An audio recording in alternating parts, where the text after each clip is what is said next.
My name is Guy Kawasaki. I am the managing director of an early-stage venture capital firm called Garage Technology Ventures. However, I'm not really here today to talk to you about venture capital. I'm here to talk to you about entrepreneurship and startups. A little bit about my background. I worked for Apple twice in my life. From 1983 to 1987, I was Apple's software evangelist. And I also worked from 1995 to 1997 when I was Apple's chief evangelist. My job essentially was to make sure that there was a lot of software for Macintosh.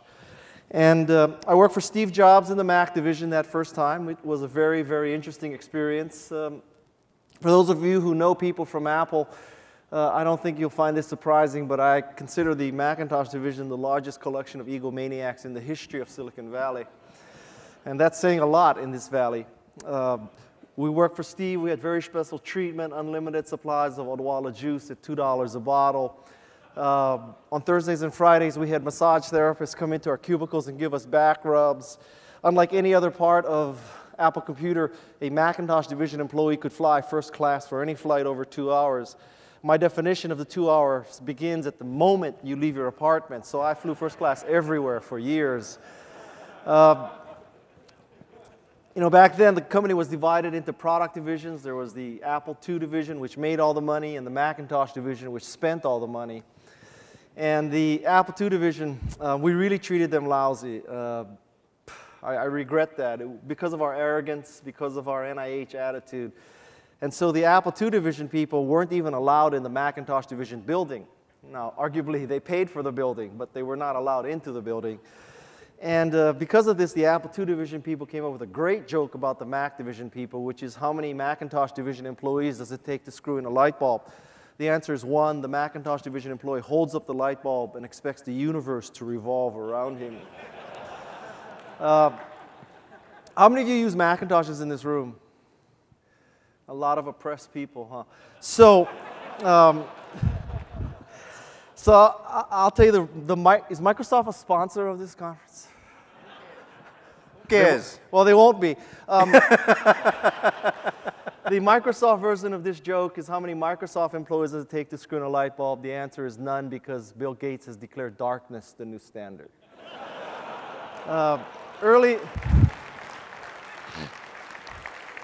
in my career, I sat through many keynote speeches at Comdex, at Macworld Expo.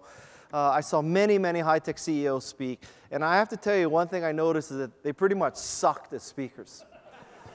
And the second thing that I figured out sitting in these audiences of sucky keynotes was that if there's anything worse than a CEO who sucks as a speaker, it's a CEO who sucks as a speaker, and you have no idea how much longer he or she will suck.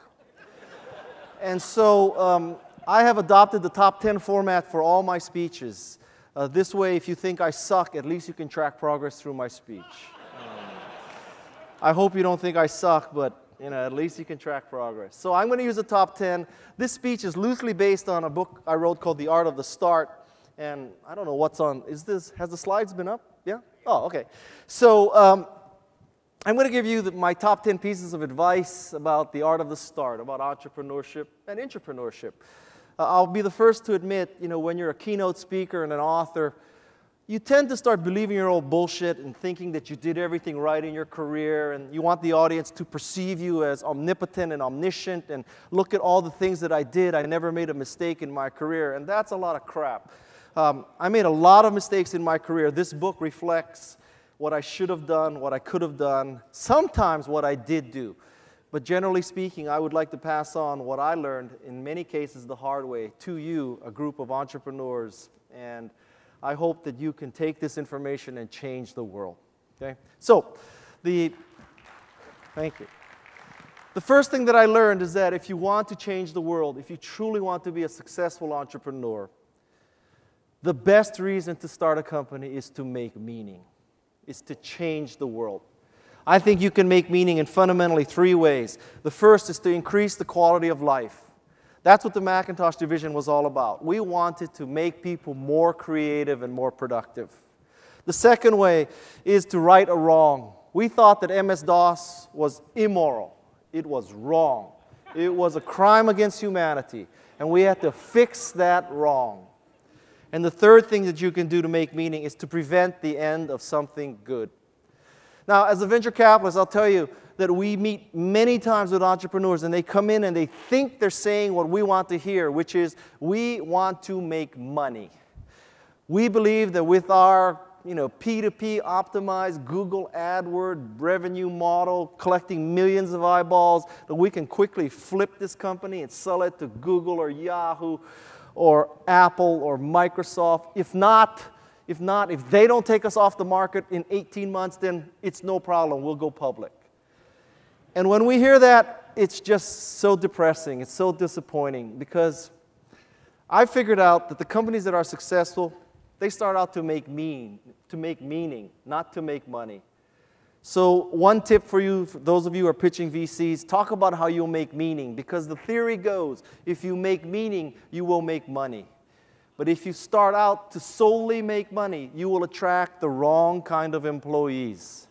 Typically, when you say you're going to make money, you will attract MBAs and consultants.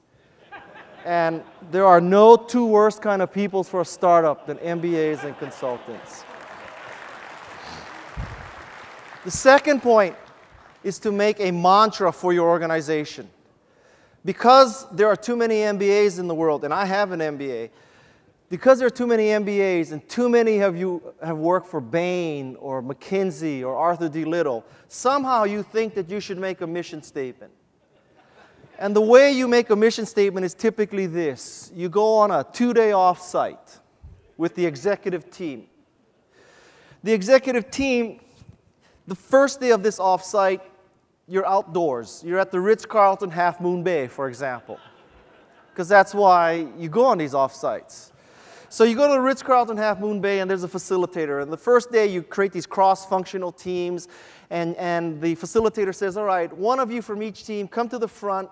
Everybody else, get behind him or her. Turn around, shut your eyes, open up your arms, and fall backwards into their arms, because we're going to build trust. You're going to learn that your teammates are there for you. So turn around, shut your eyes, spread your arms, and fall backwards. So after one day of this bullshit, the second day is you're out in a small room. There's a bunch of white papers, those tablets of papers, and there's a facilitator who knows nothing about your industry. And that facilitator is going to help you craft this mission statement. And this mission statement is going to be good for the shareholders, for the employees, for the customers. If HR is there, it's going to be good for the whales and the dolphins. It's going to take care of everything. And what happens is you get a mission statement like this. The mission of Wendy's is to deliver superior quality products and services for our customers and communities through leadership, innovation, and partnerships. Now, don't get me wrong. I love Wendy's.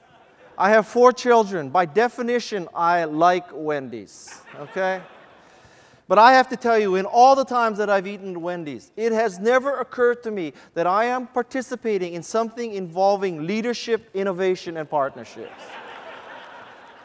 I dare say that if you ask Trixie or Biff working at Wendy's, what is the mission statement of Wendy's, not one could repeat this. I also dare say that not even the founder of Wendy's, Dave Thomas, could repeat this. I know that's not true because he's dead. This is a useless kind of statement. It's too long, it's not unique, it's not memorable. As an entrepreneur, someday when you have 15,000 employees, you're trading on NASDAQ, and you spend $2 million to build your annual report, fine, make a dumbass mission statement like this. But right now in the entrepreneurial stage, I submit to you, you should create a mantra, 3 or 4 words, a mantra. Of all audiences, not to be racist, you should understand what a mantra is. So, let's have some mantras here. The mantra of Wendy's should be healthy, fast food. In 3 words, Wendy's could explain to every employee and every customer what we stand for. Healthy, fast food. Admittedly, there was a woman here who thought she'd change Wendy's mantra to healthy finger food. But in the long run, it's healthy, fast food. FedEx has airplanes, they have vans, they have an incredible IT infrastructure. FedEx can tell you that your package is on the left side of the van, on the 3rd shelf from the bottom, traveling southwest on Highway 101 at 65 miles an hour in the 3rd lane from the right. That's what FedEx can tell you. But all of that technology and all that infrastructure is for peace of mind. That's what that company stands for, when you absolutely, positively want something someplace. Third example, Nike. Great customer slogan, just do it. But a mantra is for the employees. Why do you work here? Why do you exist? Authentic athletic performance. That's why Nike exists. And my favorite example is Target. Or where I'm from in Atherton, we call it Target. Because Target is not Price Club. You go to Price Club to buy 500 rolls of toilet paper in case there's a nuclear war and you can't get to the store for a few months. You go to Target to democratize design, to buy something of great design at an economical price.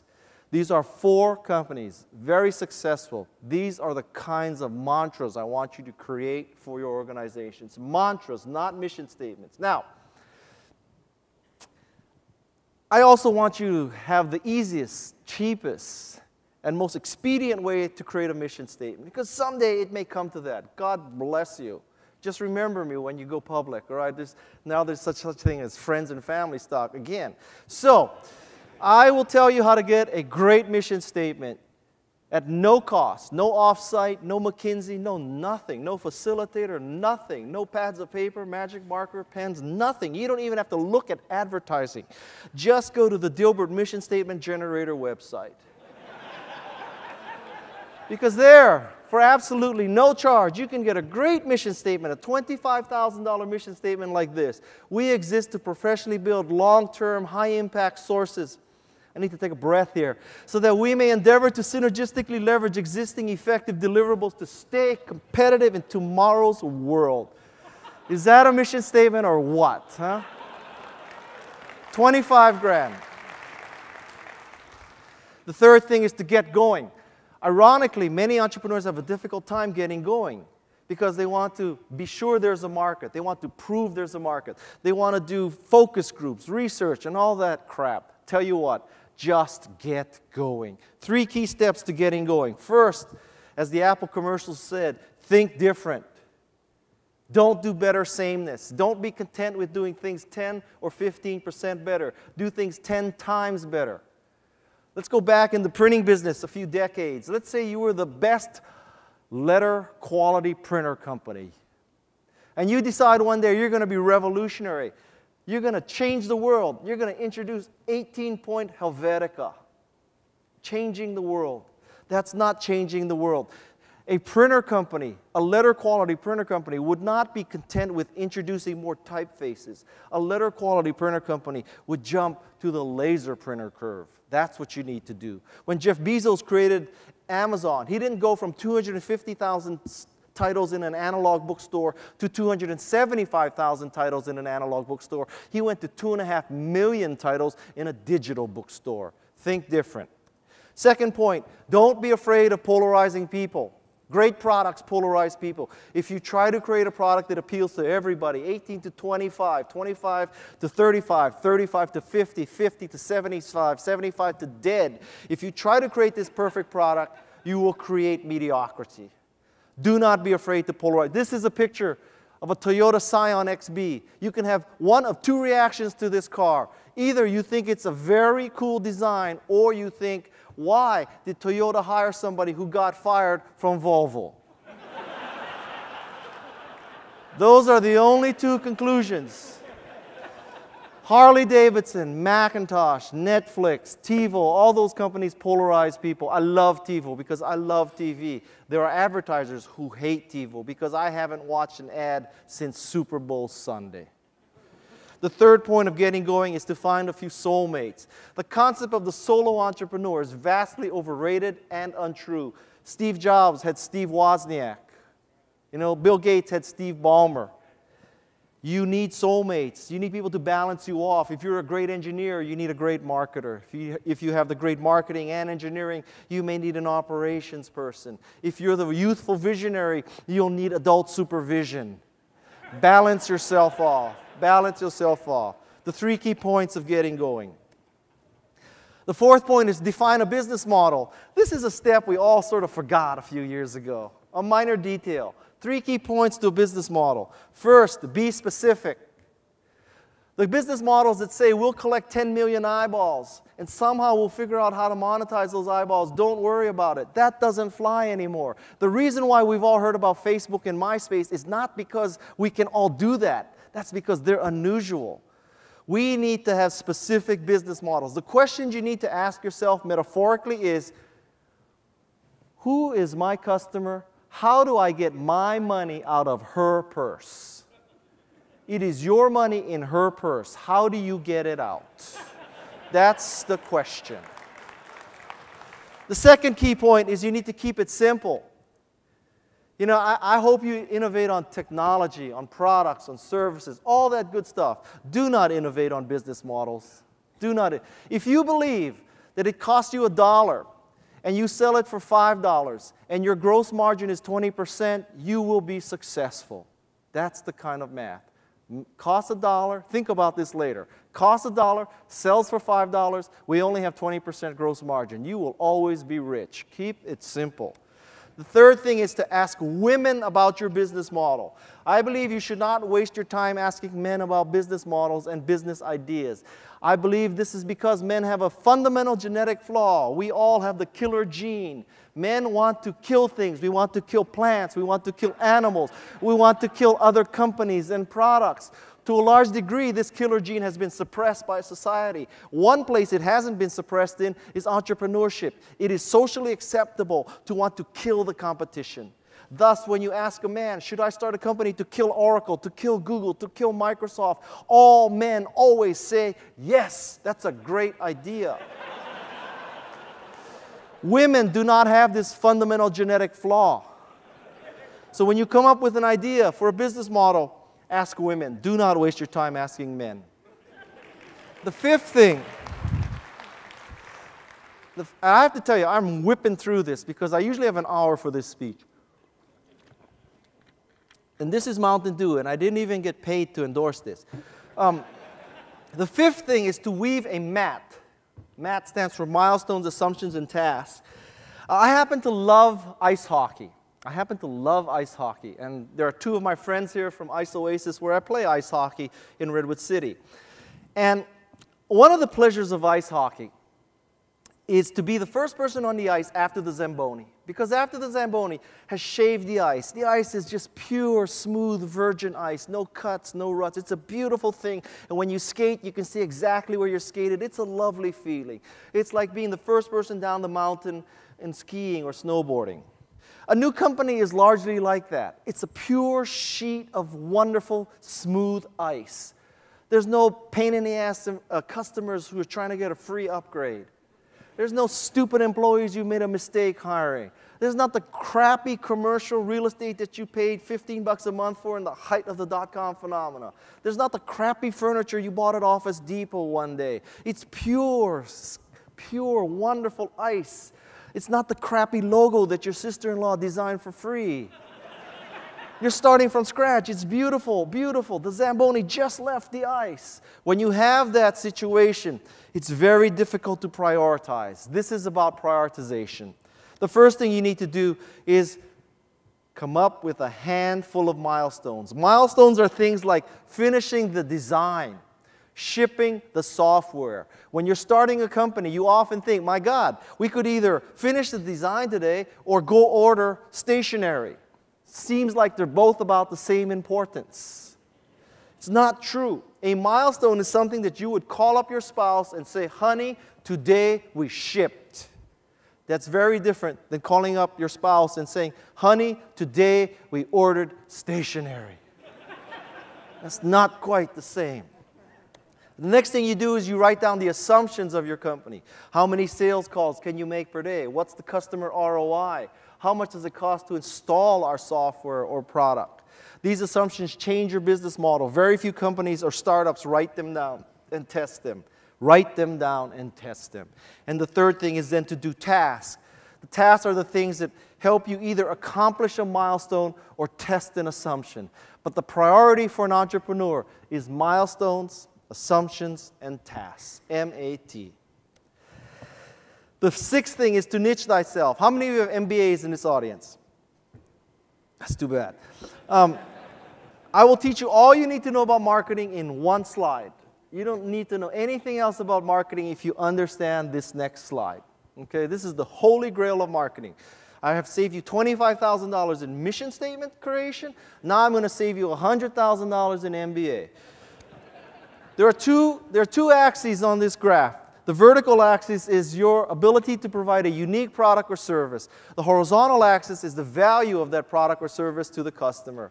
As you might suspect, this is going to be a 2x2 matrix. And I'll take the suspense away. We're going to end up high and to the right. Surprise, surprise. Let's go through the other corners first. In one corner, where you have great value to the customer, but you're not doing something unique, there you will always compete on price. Not such a bad place to be. At least you're creating something of great value. But you'll be competing on price. Dell made a lot of money here. It's a margin pressure business. The second place is where you create something of no value to the customer. Luckily, you're the only person doing it. There, you're just stupid. You are just plain stupid. Only you're doing this stupid thing. The next corner is even worse. That's the .com corner, because in that corner, not only are you producing something of no value to the customer, there are 16 other companies that VCs have funded to do the same stupid thing. This is a picture of dog food. Because I don't know about you, but remember when there were like 16 ways to buy dog food online? Every one of them, curve jumping, paradigm shifting, patent pending, SQL-based, Google AdWord optimized, P2P thing. Geez, just buy dog food online. There's only one problem with pets.com, mypets.com, epets.com, ipets.com, lastminutepets.com, induspets.com, you name it. There's only one problem. Yes, you could disintermediate. Maybe that was Julie Wainwright. Yes, you could disintermediate the stupid pet food store that had this analog presence, brick and mortar. There's only one problem. Sure, by taking this store out of the equation and being a digital store, you could reduce prices. The problem with it is that dog food weighs so damn much that the shipping and handling of the dog food costs more than the discount you could give. Hence, it had no value. That's the .com corner. The corner you want to be in is over here. It's high and to the right. It's where you have a unique product, and only you can do this product, and it is of great value to the customer. My example is Fandango. Fandango is an online movie ticket buying service. As I told you, I have 4 children. We love to go to movies. And you know, when we go to the opening show of Mission Impossible, we need to know before we go that we have a ticket. Because when you put 4 kids in a minivan, that takes 20 minutes. You don't want to get to the theater and see there's a line and it's sold out. You want to know before you go. Fandango enables you to print the ticket at home. High value. And in Northern California anyway, the only way you can get this ticket is Fandango. So I'm telling you, this is the holy grail of marketing. Every entrepreneur should understand this. If you're an engineer, you need to create the product that is unique and of great value to customers. If you're the marketing person, you need to be able to convince your customer that this is true. You need to be high and to the right. Yesterday, you heard Arnold Schwarzenegger talk, political speaker. I'll give you a political analogy. You want to be successful as an entrepreneur? From a marketing perspective, you need to be like our president, George W. Bush, high and to the right. Seventh thing.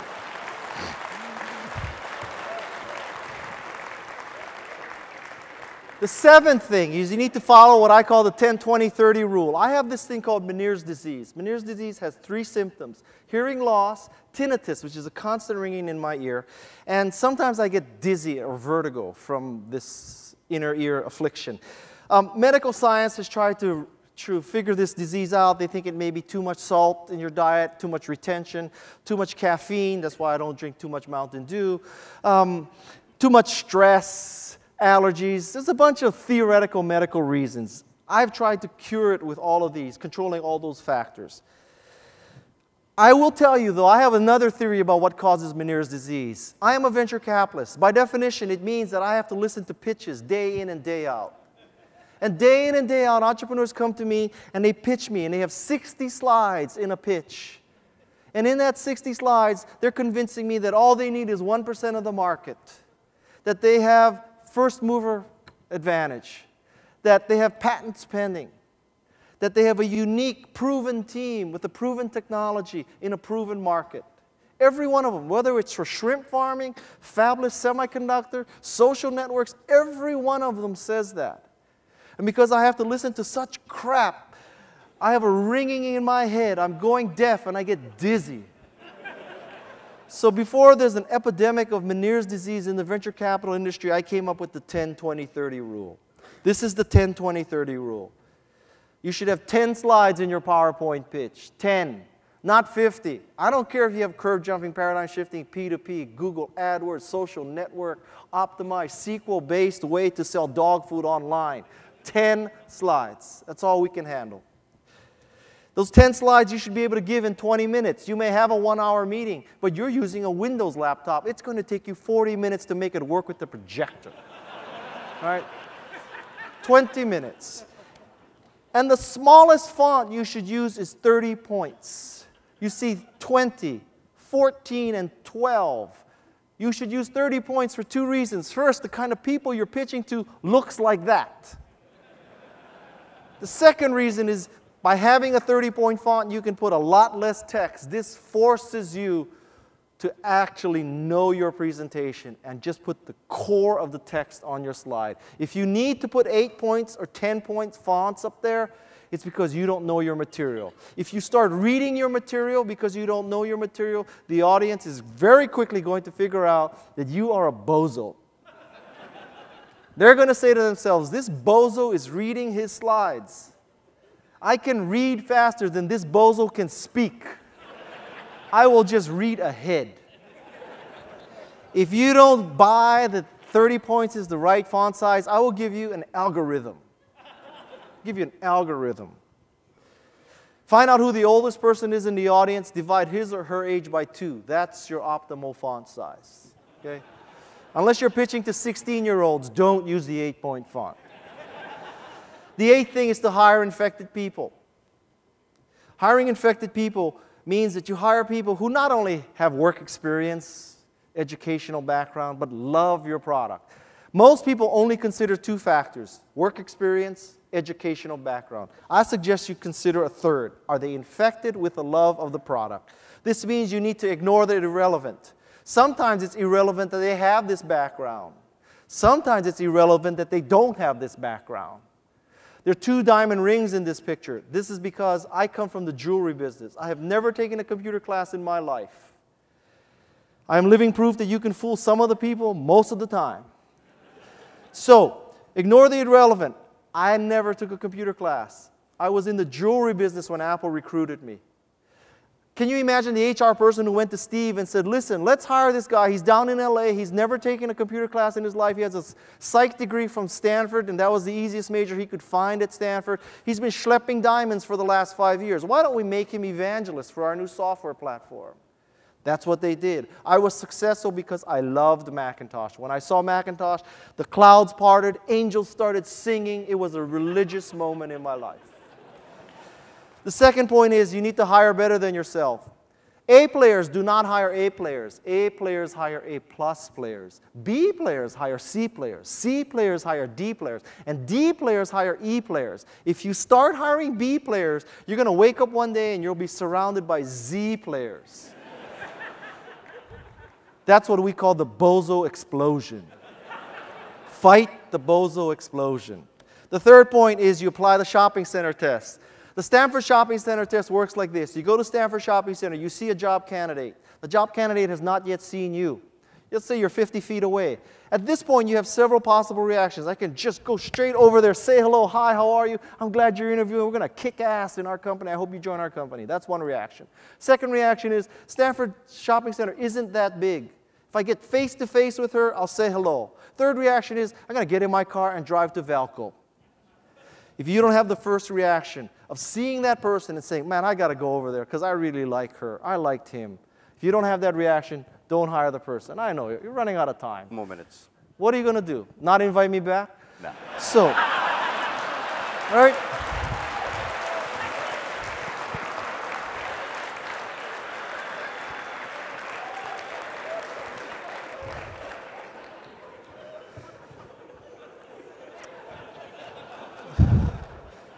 The next speaker is from Google. She has infinite money. What do you care? So, the ninth thing is you need to lower barriers to adoption. There are 3 key ways to lower the barriers to adoption. The first is to flatten the learning curve.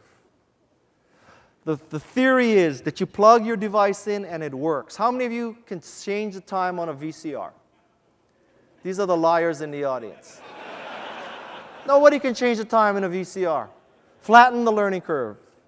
Second point is, don't ask people to do something that you yourself would not do. You know what? You may have a great website, great content, but you ask people to fill out 65 fields of personal information to get the free password. Aren't going to do that. The reason why there's laundry in this picture is because at the Kauai Hyatt Regency, there's a laundry room in every wing of the hotel. This means there's one less revenue-producing rental room. It means that people send out less laundry through the hotel laundry system.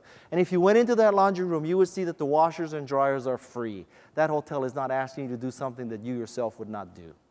And the third point is to embrace your evangelists. These are the people who carry the battle forward for you. Evangelism is based on the Greek word of bringing the good news. So when you have a great product, there will be people who will bring the good news with your product. You need to pay them. They are people who want to change the world with your product or service. Embrace those people. Create programs for them. Open the kimono for those people. The 10th thing is to seed the clouds. This is about rainmaking and sales. 3 key points. First, to rip off Chairman Mao, although I don't see how he implemented this, let 100 flowers blossom. At the start of a revolution, at the start of your company, you may see people who are not your intended customer use your product in unintended ways. This makes many people freak out. My God, the wrong people are buying our products in large quantities. You know, we need to hire a new agency. We need to reposition our product because they're not the customer. For one thing, if you're an entrepreneur, the first lesson is when this happens, take the money. Take the money. Listen, Apple was supposed to have a spreadsheet database and word processing machine. It produced a desktop publishing machine by mistake. We didn't intend that. Desktop publishing saved Apple Computer. Aldous PageMaker was a gift from God to Apple Computer. And it saved Apple Computer. I believe in God. One of the reasons why I believe in God is there is no other explanation for Apple's continued survival. The second thing is you need to enable test drives to make sales. Let people take your product home, download it. Somehow you're saying to people, I think you're smart, and because I think you're smart, I'm going to enable you to test drive my product. The third way to break down the barrier is to find the true influencers. Many entrepreneurs believe that they need to work at the CXO level. I need to talk to the CIO, CTO, CMO, or CEO. I have found in my career that the higher you go in most large organizations, the thinner the air. The thinner the air, the more difficult it is to support intelligent life. So, as an entrepreneur, if you focus on CMO level people, CXO level people, you'll be dealing with the dumbest people. Look at tech support, secretary, administrative aides. Those people really do the work. They really are the key influencers. Find those people. And my 11th point, and I'm really going to go over time, I'm giving you a bonus to my friends at TIE. This is the 11th point. Don't let the bozos grind you down. They're going to try to grind you down. They're going to tell you it can't work, won't work. We don't need another search engine to Google. We don't need another search engine. Who thought we needed another search engine in 1995? I didn't. Don't let these bozos grind you down. There are 2 kinds of bozos. Slovenly, disgusting, stinky, nerdy, dandruff-covered loser of a person. That bozo says you can't succeed. It's easy to ignore that bozo. You look at that bozo, you say, why should I believe you? You're a loser. That's not the dangerous bozo. The dangerous bozo is skinny, dresses in black, drives a German car, Breitling watch, plays ice hockey, Macintosh PowerBook. You know, that's the dangerous bozo. That's the dangerous bozo. Because when that bozo tells you that you can't succeed, won't succeed, it's not necessary, you might be tempted to believe that bozo. Let me give you some documented bozosity to show you how dangerous bozosity is. I think there's a world market for maybe 5 computers. Thomas Watson, chairman of IBM, allegedly said this in 1943. 5 computers in the world. I have 5 computers in my house. I have all the computers Thomas Watson anticipated. This telephone has too many shortcomings to be seriously considered as a means of communication. The device is inherently of no value to us. Western Union, internal memo, 1876.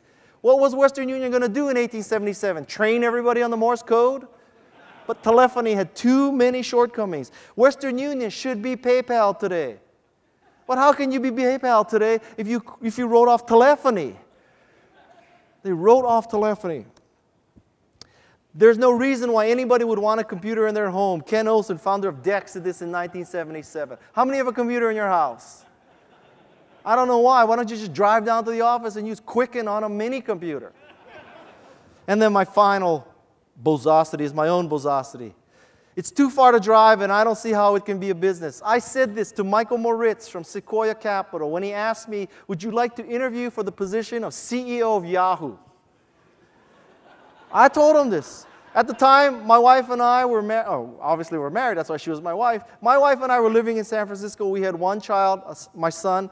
My second son was in beta. In other words, she was pregnant. And I didn't want to drive from San Francisco to Menlo Park every day. It was like an hour each way. And I looked at what they were doing. It was a collection of Jerry Yang and David Filo's favorite websites. How can that be a business? Unproven team, unproven technology, unproven business model. Besides that, it was great. So I said this. Now, let's suppose I didn't say this. Let's suppose I took the interview. Let's further suppose I got the CEO job. Then let's be conservative. Let's say that I lasted only 2 years of a 4-year vesting period. Peter Principle kicked its ass, kicked my ass. 2 years into it, the board says, guy, you've done a great job, but we now need real adult supervision. We need someone from New York or Los Angeles who's worked with big media, who can take Yahoo to the next step. So we're firing you today. And I would have said, I hope you understand, I'm not a bitter, litigious person, but I am Asian American. You cannot fire me. Right? You try to fire me. It's just like pulling me off stage. You try. Let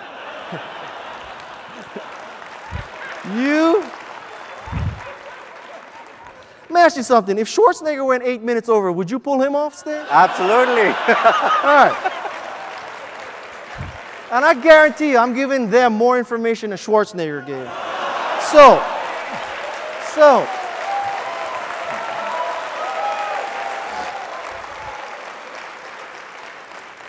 Okay, so now they try to fire me. I tell them you can't fire me. This is California. I'm Asian American. You piss me off. There'll be little Japanese ladies picketing in front of Yahoo's offices. So now they go into executive session. They come back and they say, all right, guy, you're right. Let's not make this a big brouhaha legal battle. What do you want? I'd say, well, I'm 2 years into my vesting. Just give me 4 years vesting and I'll walk away happy. By my calculation, this answer cost me $2 billion. Now, $2 billion here, $2 billion there. After a while, you don't need to work anymore, right? If I had done this today, I would own the San Jose Sharks. I would own the San Jose Sharks. So I've been thinking about this for 10 years now. Why was I so stupid? And I'm thinking about it and thinking about it. And I've come to this conclusion. I did the right thing for the love of my wife, for being there when my 2 boys were growing up. Now I have 4 children, to be there, not working 80 hours a week, not commuting 2 hours a day. I did the right thing for my family. Right. This explains $1 billion. It's the second billion that pisses me off. Pardon all my French today. It's the second billion. The second billion because I was a bozo. I could not see. I had Ken Olsen disease. Ken Olsen, I don't know, he's really getting angry. Ken Olsen, what are you, Democrat? Ken Olsen couldn't see the next curve. I thought that Yahoo was part of the personal computer curve, not the next curve, the internet. I too was a bozo. Don't let the bozos go. They're really. Now it's 2 on 1. All right. All right, so this is really my last slide. If you want more information like this, I have a blog, blog.guykawasaki.com. If you want a copy of this presentation, it's Gina@garage.com. Just send her an email. We'll send you a PDF. If you can't open the PDF and you're on Windows, tough luck. And finally, my stock photography was my buddies from Calgary, iStock Photo, and I'm obviously being pulled off. Thank you very much. Thank you very much. Thank you.